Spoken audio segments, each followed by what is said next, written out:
Before we begin, if stories like this raw, emotional, and painfully real mean something to you, take a second to subscribe to the channel. Because some stories aren't just meant to be heard, they're meant to be remembered. The story I'm about to tell you isn't simple. It isn't clean. And it certainly isn't easy to admit out loud. It carries the weight of choices that can't be undone. Moments that seemed small at first, but grew into something devastating. It's a story about love, temptation, betrayal, and the quiet, irreversible damage that happens when boundaries are crossed. My name is Emily, and there was a time when I truly believed my life was exactly what I had always dreamed of. But sometimes, the life you think is stable is only one mistake away from falling apart. It all began in a quiet suburban town in Texas, the kind of place where everyone waves to each other, where evenings are calm, and where life feels predictable in a comforting way. That was the life I had built with my husband, Daniel. We had been married for almost 5 years. 5 years of routines, shared laughter, late night talks, and the kind of partnership that felt solid. Daniel wasn't just my husband, he was my best friend. He had this presence about him, the kind that filled a room the moment he walked in. He was tall, athletic, confident, but never arrogant. His smile had a warmth that made people feel seen. When he laughed, it was genuine. When he spoke, people listened. I met him in college. From the very beginning, there was something magnetic about him. He had energy, ambition, and a way of making even ordinary moments feel exciting. We spent 3 years dating, growing together, building trust, learning each other's flaws, and loving each other anyway. When we got married, I thought, this is it. This is forever. And for a long time, it felt like forever was real. But forever is more fragile than people think. Daniel had a younger brother, Ryan. Ryan was everything Daniel wasn't. And yet somehow they balanced each other. Where Daniel was disciplined and focused, Ryan was carefree and unpredictable. Daniel had built a stable career as an engineer, while Ryan drifted between jobs, chasing whatever caught his interest in the moment. He lived fast, thought less, and laughed more. At first, I found him refreshing. He brought a different kind of energy into our home. When he visited, the atmosphere changed, lighter, louder, more spontaneous. He told jokes, shared wild stories, and had a charm that was impossible to ignore. I never saw him as anything other than family. That's what he was supposed to be. That's what I believed. In the beginning, everything was innocent. Ryan would stop by occasionally, sometimes to see Daniel, sometimes just because he was nearby.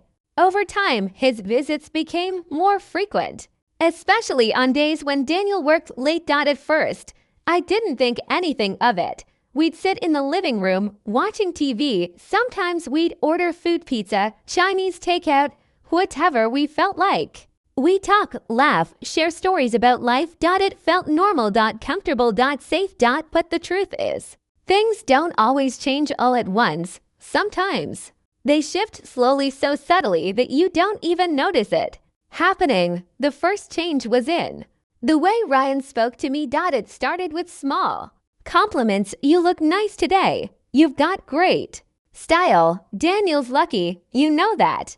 At first, I laughed it off. It felt harmless, casual, just part of his personality. But over time, those compliments changed. They became more personal, more intentional. He started noticing things Daniel didn't. The little details, the effort I put into my appearance, even on days when I wasn't trying. You look beautiful.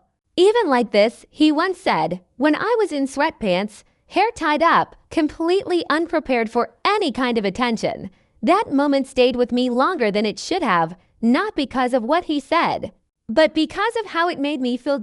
And that's where the danger begins. Not in actions, but in feelings you don't question soon enough. I should have set boundaries. I should have recognized the shift and stopped it right there, but I didn't. Instead, I told myself it was nothing, that I was overthinking, that it didn't mean anything, and that was my first mistake. The night everything changed.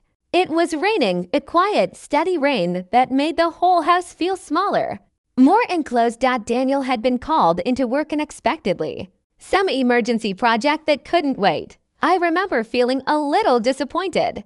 We had planned to spend the evening together, but I told him it was fine, that I understood, that I'd be okay. About an hour later, there was a knock on the door. It was Ryan, standing there, holding a bottle of wine. I remember laughing when I saw him. "What is this?" I asked. "You planning a date night or something?" He smiled. "Why not?" He said casually. "You looked bored.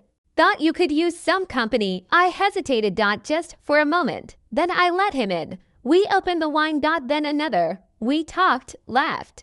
Just like we always did. But something about that night felt different. He was sitting closer than usual, looking at me longer than usual.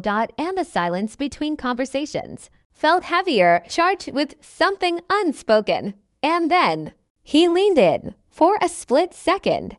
Everything froze.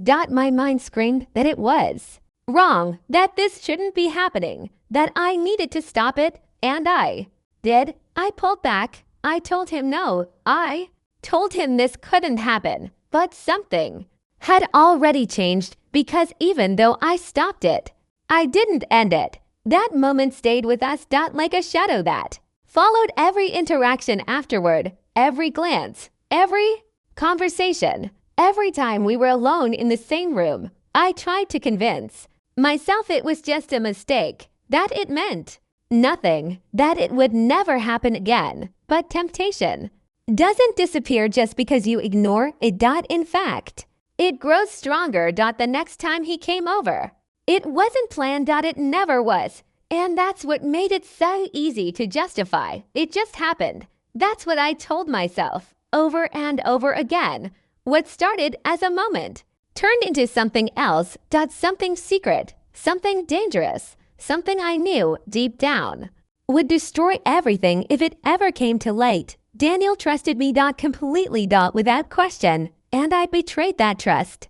Piece by piece, on the outside, nothing had changed. I was still his wife. I still cooked dinner, still laughed at his jokes, still held his hand when we went out, still said I love you every night before bed. But inside, I was unraveling. Guilt has a way of creeping into everything. Every smile felt forced. Every touch felt wrong. Every moment of kindness from Daniel felt like a reminder of what I was doing behind his back. He started to notice. Of course, he did. Daniel was observant. Attentive. He knew me better than anyone. One night, as we lay in bed, he turned to me. "Is everything okay?" he asked softly, brushing my hair away from my face. There was concern in his eyes, genuine concern, and I lied. I told him I was stressed, that work had been overwhelming, that I just needed time. He believed Emmy, because that's what trust is. It fills in the gaps. It gives the benefit of the doubt. It assumes honesty, even when there isn't any. But lies don't last forever. The truth always finds a way out. And when it did, it came crashing down all at once. It was a Saturday afternoon.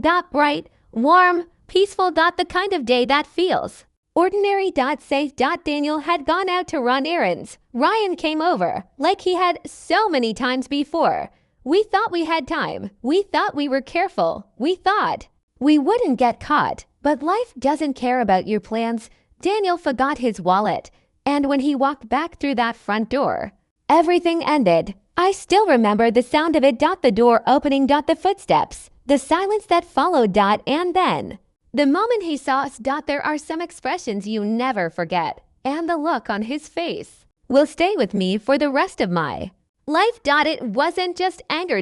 It wasn't just shock. It was something deeper. Something heavier. It was betrayal. The kind that breaks something inside a person. Instantly. Irreversibly. At first, he didn't say anything. He just stood there. Staring. Trying to process what he was seeing. Then everything exploded. "What the hell is going on?" His voice wasn't loud, but it didn't need to be. It carried weight. Pain. Disbelief. Ryan tried to speak, tried to explain, but Daniel shut him down. Immediately, his hands were shaking. His eyes filled with emotion he refused to let fall. And then he looked at me, Emily. There was so much in that one word. So much history. So much love. So much pain. How could you?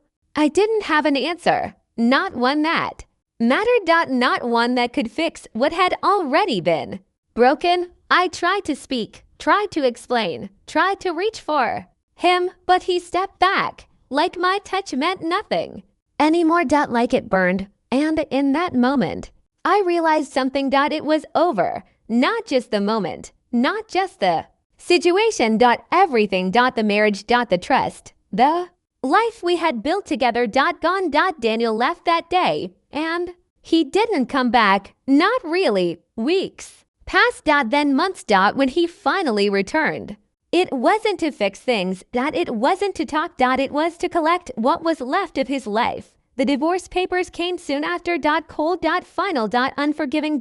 And just like that, 5 years of marriage ended. Ryan, he lost his brother. Forever. Daniel cut him out completely. No calls. No messages. No second chances. Their parents were devastated. Confused. Heartbroken. Trying to understand how something like this could even happen, but there was no explanation that could make it make sense. And me, I was left with nothing. No husband. No family. No sense of who I was anymore. Just regret. The thrill that once felt exciting was gone, replaced by emptiness, a silence that followed me everywhere.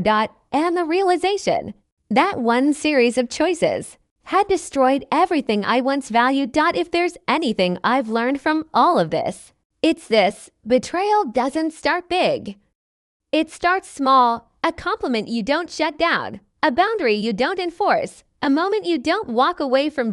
And if you feed it, if you ignore it, if you let it grow, it will consume everything. Trust, once broken, is never the same again. And sometimes it's never repaired at all. I'm not telling you this story for sympathy. I'm not telling it to justify anything. I'm telling it because someone out there might be standing at the edge of a similar decision.